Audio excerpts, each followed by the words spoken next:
We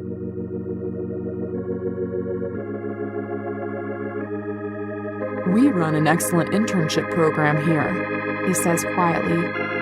I raise my eyebrows in surprise. Is he offering me a job? Oh, I'll bear that in mind, I murmur, confounded.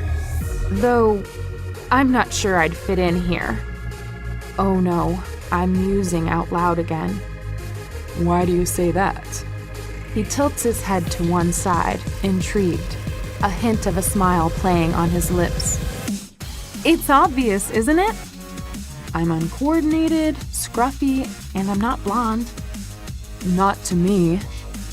His gaze is intense, all humor gone, and strange muscles deep in my belly clench suddenly.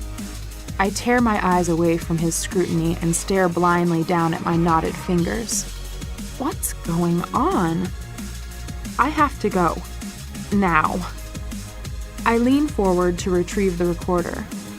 Would you like me to show you around? He asks. I'm sure you're far too busy, Mr. Gray, and I do have a long drive. You're driving back to Vancouver? He sounds surprised, anxious even. He glances out of the window. It's begun to rain. Well, you'd better drive carefully. His tone is stern, authoritative. Why should he care? Did you get everything you need? He adds. Yes, sir, I reply, packing the recorder into my backpack. His eyes narrow, speculatively. Thank you for the interview, Mr. Gray. The pleasure's been all mine, he says, polite as ever. As I rise, he stands and holds out his hand. Until we meet again, Miss Steele. And it sounds like a challenge, or a threat. I'm not sure which. I frown. When will we ever meet again? I shake his hand once more, astounded that that odd current between us is still there. It must be my nerves. Mr. Gray, I nod at him. Moving with lithe, athletic grace to the door, he opens it wide. Just ensuring you make it through the door, Miss Steele. He gives me a small smile. Obviously, he's referring to my earlier, less than elegant entry into his office. I blush. That's very considerate, Mr. Gray.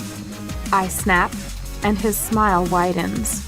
I'm glad you find me entertaining, I glower inwardly, walking into the foyer. I'm surprised when he follows me out. Andrea and Olivia both look up, equally surprised. Did you have a coat? Gray asks.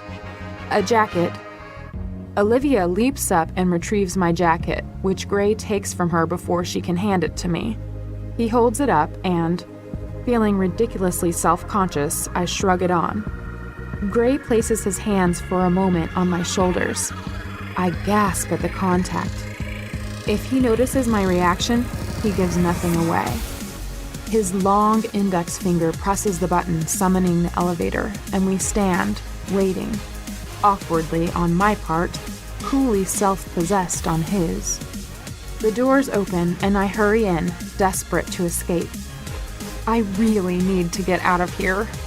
When I turn to look at him, he's gazing at me and leaning against the doorway beside the elevator with one hand on the wall. He really is very, very good looking.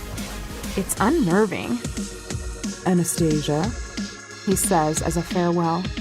Christian, I reply, and mercifully, the doors close.